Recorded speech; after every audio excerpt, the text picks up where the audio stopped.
I want to take this opportunity to speak to you directly about some of the recent media coverage and teaching union statements about primary assessment. I know that you agree with me that it is vital that children leave primary school ready to succeed in their secondary studies. If they don't master the basics at the start of their education, then they'll be left playing catch-up throughout the rest of it.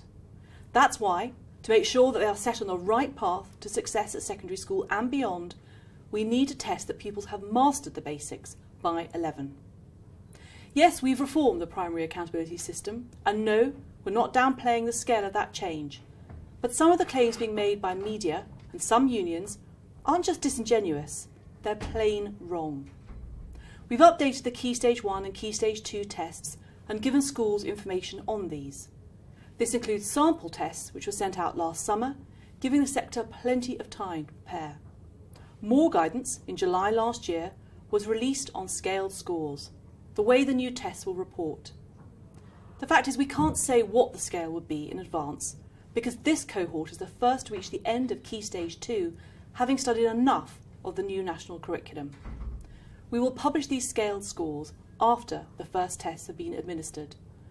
But this does not and should not affect schools' ability to prepare for the test, because each child should be supported to reach their full potential regardless of where the final standard is set.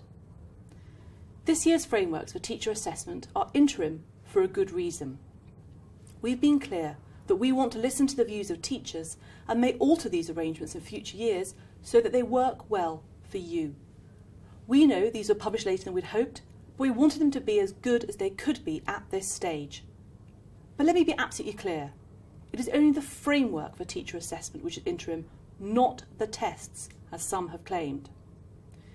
The exemplification materials published early this year are to support you when you interpret the interim measures. If you're confident that you can work to the pupil can statements for your class, don't feel that you need to use them as a template. We trust your judgment. Stories about how teachers need to make checklists of hundreds of different tick boxes are also just plain wrong. The key thing is that each child should be encouraged to reach their full potential.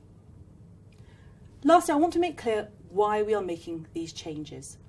We want accountability measures to reflect that some schools have a challenging intake and make incredible progress with those pupils, which for too long has gone unrecognised. So in December, a new floor standard and new attainment and progress performance measures will be published in the performance tables. We've already said that schools will be above the floor standard if 65% or more of their pupils meet the expected standard in all of reading, writing and maths, or if the school's progress scores are sufficient. We'll wait until tests have been taken to set what we want to see as the minimum expectations for progress.